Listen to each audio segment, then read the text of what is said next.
علم الإنسان ما لم يعلم. رسول اللہ اما بعد،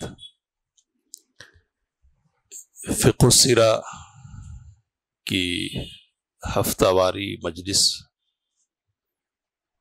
میں پچھلے ہفتے نبی اکرم صلی اللہ علیہ وسلم کی زندگی کا ایک مشہور واقعہ ہمارے سامنے آیا تھا۔ یہ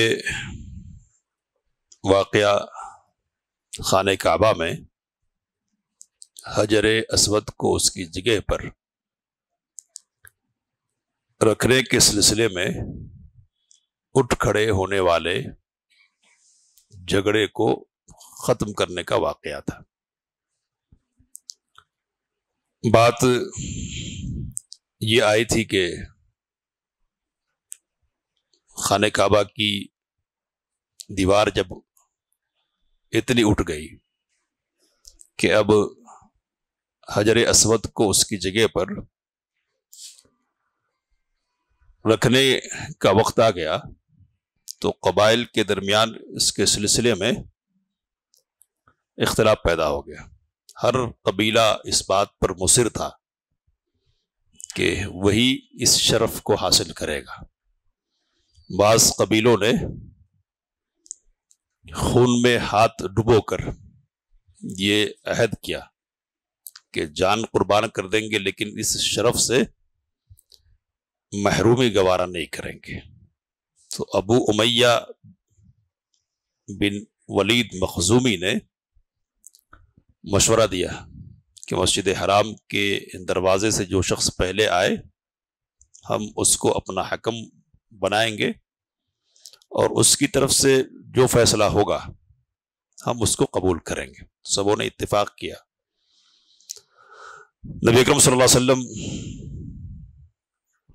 پہلے شخص سے جو دروازے سے داخل ہوئے، لوگوں نے آپ صلی اللہ علیہ وسلم کو دیکھا تو کہنے لگے ھذا الامین رضینہ، یہ امین ہے، امانت دار ہے، یعنی اس کی طرف سے جانبداری کا خطرہ نہیں ہے، امانت داری کی توقع ہے اسے، تو اس لیے ہم اس سے راضی ہیں، یہ جو فیصلہ کرے گا ہم اس کو تسلیم کر لیں گے۔ پھر جو فیصلہ ہوا ہمارے سامنے آیا کہ نبی اکرم صلی اللہ علیہ وسلم نے چادر منگوائی، اس چادر میں اس پتھر کو رکھا، سارے قبیلے کے سرداروں کو دعوت دی کہ وہ چادر کے ایک حصے کو پکڑ لیں، اور جب حجر اسود کی جگہ پر پہنچ گئے تو نبی صلی اللہ علیہ وسلم نے اس کو اٹھا کر رکھ دیا، اور اس طرح سے شر و فساد کا سبب بننے والا یہ واقعہ ختم ہو گیا۔ تو اس واقعے کی بنیاد پر کچھ باتیں آپ کے سامنے رکھی گئی تھی۔ تو ایک بات اس سلسلے میں یہ تھی کہ نبی صلی اللہ علیہ وسلم امین ہیں، یہ لوگ کہہ رہے ہیں، تو امین ہے یا نہیں ہے یہ کیسے پتہ چلے گا؟ کیسے؟ تو لوگوں سے معاملات کریں گے، لوگوں کے بیچ میں رہیں گے، اور ان کو ہم سے تجربہ ہوگا عملاً، تب تو ہمارے سلسلے میں کوئی فیصلہ ہوگا کہ یہ کیا سچا ہے یا جھوٹا ہے، امانت دار ہے یا خائن ہے وغیرہ۔ تو نبی صلی اللہ علیہ وسلم لوگوں کے بیچ میں رہتے تھے، ان کے معاملات میں شریک ہوتے تھے، اور پیچھے ہم نے یہ بات پڑھی اور سنی کہ عبداللہ بن جدعان کے گھر میں جو معاہدہ ہوا تھا حلف الفضول کے نام سے کہ کوئی بھی مظلوم مکے میں پایا جائے گا تو اس کے لیے اٹھ کھڑے ہوں گے، تو نبی اکرم صلی اللہ علیہ وسلم نے اس معاہدے میں شرکت کی تھی۔ تو یہ بھی عملی زندگی میں، پریکٹیکل لائف میں نبی اکرم صلی اللہ علیہ وسلم کی شرکت کی دلیل ہے، شرکت کی دلیل۔ تو شرکت کی بنیاد پر تجربہ ہو رہا ہے۔ اب یہ جو شرکت ہے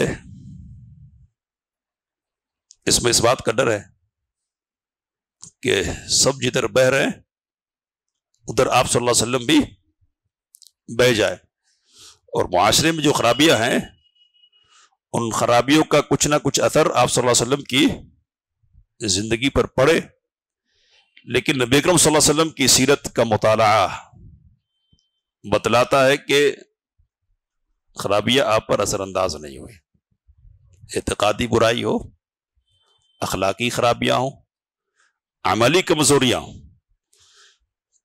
کوئی سی بھی اس طرح کی چیز نبی صلی اللہ علیہ وسلم کی زندگی میں داخل نہیں ہو سکی. ساتھ رہتے ہوئے بھی آپ صلی اللہ علیہ وسلم ان سے الگ رہے، ظاہری طور پر بھی الگ رہے اور عملی طور پر بھی الگ رہے، اخلاقی اعتبار سے بھی ممتاز رہے.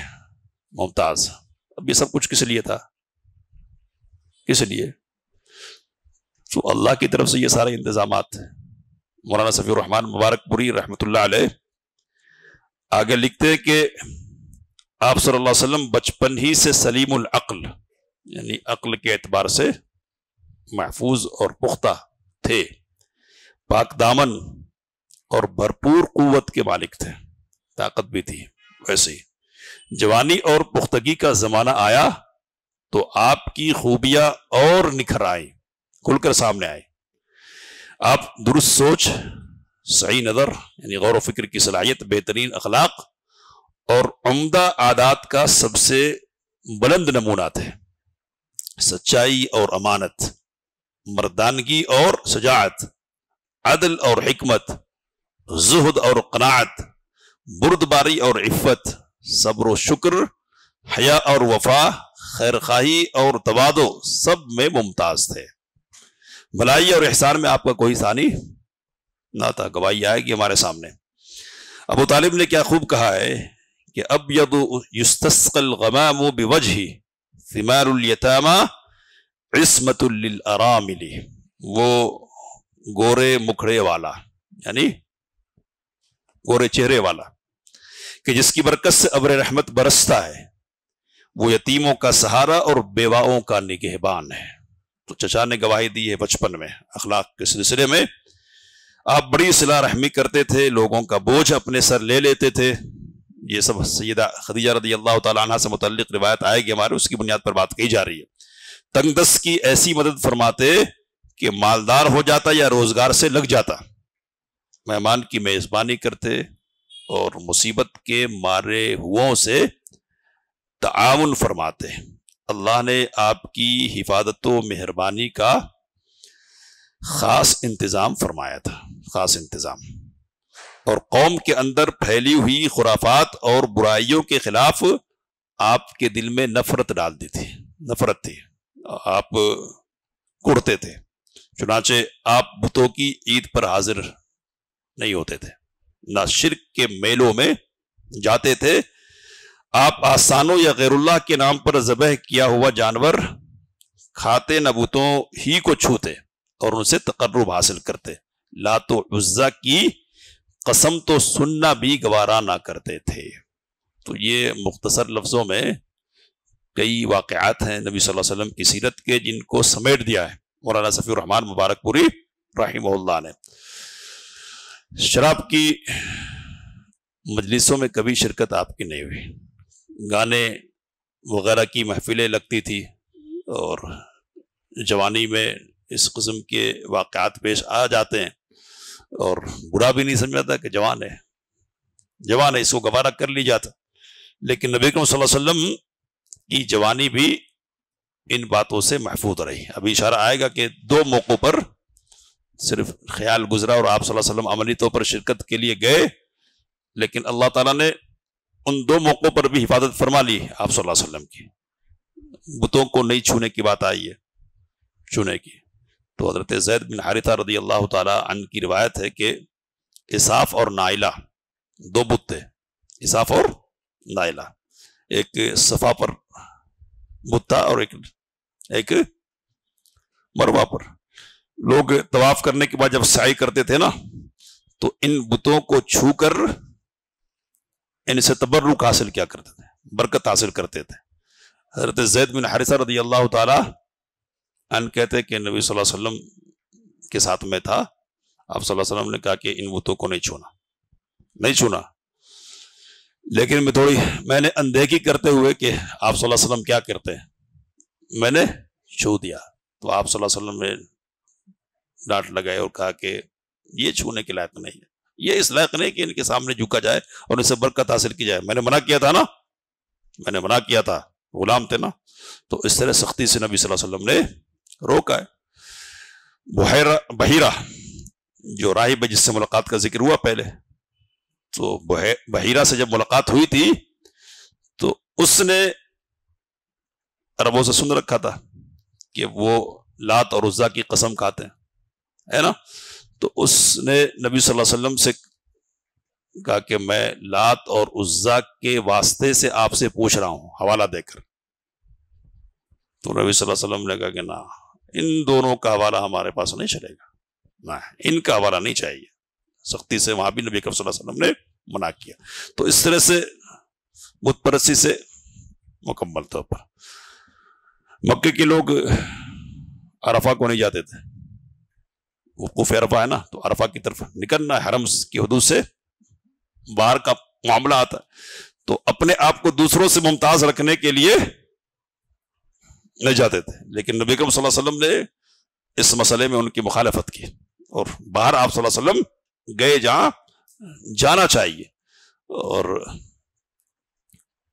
بات یہ آئی کہ صرف 2 موقعوں پر شرکت کی بات آئی ہے. تو نبی صلی اللہ علیہ وسلم نے خود بیان فرمایا کہ اہل جاہلیت کی جو چیزیں تھیں نا, ان میں سے کسی بھی چیز کا کوئی خیال میرے دل میں نہیں گزرا اور میں نے کبھی شرکت نہیں کی سوائے 2 موقعوں کے.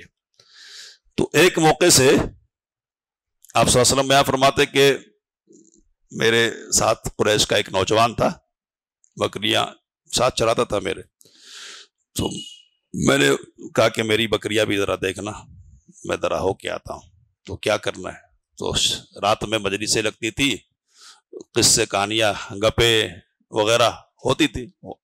وہ دیہاتوں میں گاؤں میں اس قسم کی محفلیں لگتی ہے. تو کہا کہ میں بھی ذرا آ جاتا ہوں. تو آپ صلی اللہ علیہ وسلم نے بیان فرمایا کہ میں بھی بالکل ابتدائی گھروں کے پاس پہنچا تھا, مکے کے داخل ہوا مکے میں.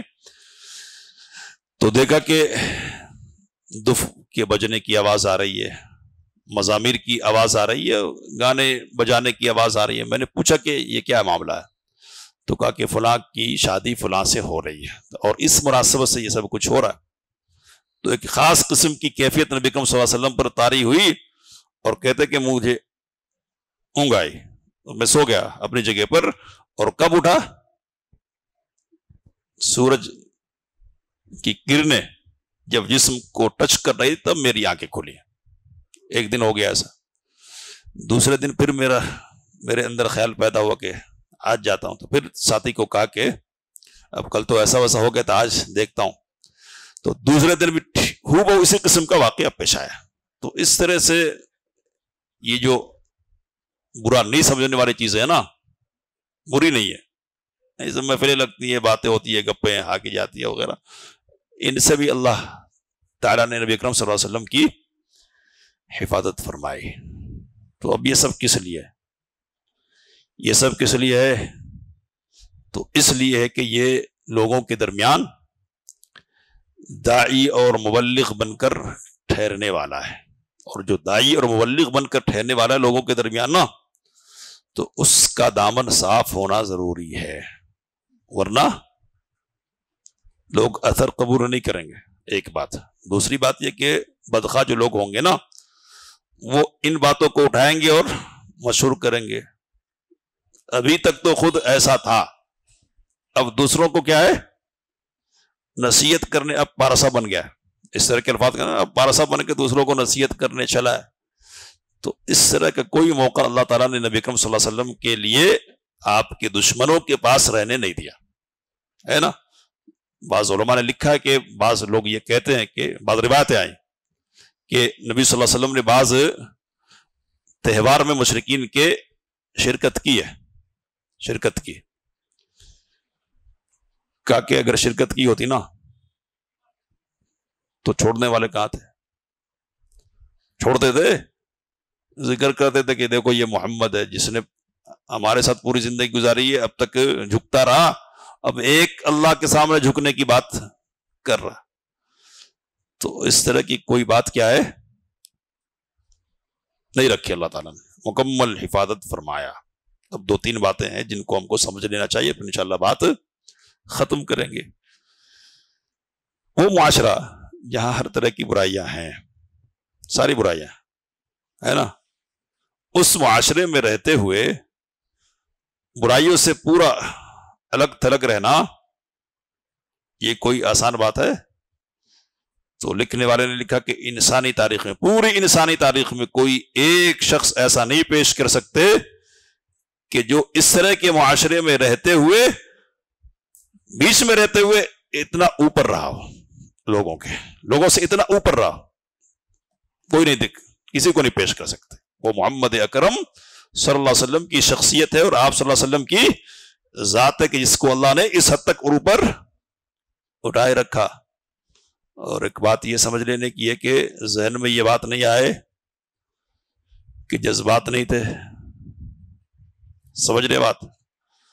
یعنی اللہ تعالیٰ نے جذبات ہی نہیں رکھے ہو. جوانی آپ کو بھی آئی نا، آپ بھی جوان، اور جوانی کی جو قوت ہوتی ہے نا دوسروں کے بالمقابل کئی گنا بڑھ کر ہے نبی اکرم صلی اللہ علیہ وسلم کو. تو آپ کے پاس جذبات نہیں تھے ایسا نہیں ہے، آپ کے پاس بھی جذبات تھے. اور یہ جو 2 قصے پیش آئے نا، وہ اس لیے اللہ تعالیٰ نے پیش کروائے کہ کوئی یہ نہیں کہہ لے آگے چل کے کہ یہ تو تھا ہی الگ، یعنی اس کے پاس جذبات تھے ہی نہیں. جذبات تھے لیکن اس کے باوجود کیا ہے، اللہ تعالیٰ کی طرف سے حفاظت ہوئی ہے. 2 باتیں ہو گئی. تیسری بات جو کہنے کی ہے وہ حجر اسود کا قصہ ہمارے سامنے ہے، اور پھر آگے بھی قصہ آ رہا کہ نبی صلی اللہ علیہ وسلم نے کھڑے ہو کر کیا کہا، اگر میں یہ کہوں کہ اس پہاڑ کے پیچھے کیا ہے، کوئی لشکر ہے جو کسی وقت بھی صبح کو یا شام کو تم پر حملہ آور ہو جائے گا، میری بات مانو گے؟ تو کیا کہا، ما جربنا علیک الا صدقا، ہم نے آپ کے سلسلے میں سچ بولنے کے علاوہ کوئی تجربہ کیا ہی نہیں ہے نا. تو یہ گواہی ہے ان کی طرف سے. ابو سفیان جب قیصر کے دربار میں تھا نا، پوچھا تھا کبھی جھوٹ بولتے ہوئے دیکھا ہے اس کو، جھوٹ بولا ہے اس نے؟ ابو سفیان نے کیا کہا تھا کہ نہیں. تو قیصر نے کہا تھا کہ جو لوگوں کے سلسلے میں جھوٹ نہیں بولتا وہ اللہ کے سلسلے میں جھوٹ کیسے بولے گا؟ نہ، وہ جو لوگوں کے سلسلے میں جھوٹ نہیں بولنے والا. تو امین، صادق، اتفاق ہے نا، اتفاق ہے اس پہ. اخلاق کے اس اعلیٰ درجے پر دیکھ رہے ہیں کب تک؟ تو اس وقت تک جب تک کہ محمد نے زبان نہیں کھولی تھی.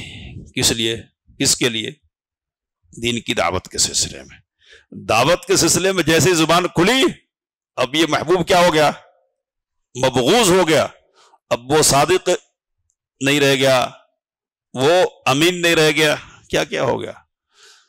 تو دنیا کے سلسلے میں سب چلتا ہے نا، دنیا کے سلسلے میں سچے، لیکن دین کی بات جیسے ہی آئے گی نظریات لوگوں کے کیا ہے، بدل جاتے ہیں. تو اس میں سبق اور رسوا یہ ہے کہ حق بات کہیں گے آپ تو ناراضگی آپ کو مول لینی پڑے گی، لیکن ناراضگی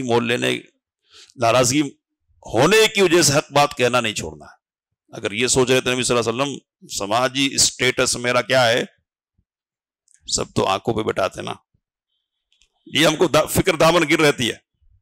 ہم سب کے منظور نظر اور محبوب نظر بننا چاہتے ہیں، کسی کو ناراض نہیں کرنا چاہتے. تو نبی صلی اللہ علیہ وسلم سے زیادہ مقبولیت کسی کو ہو سکتی ہے؟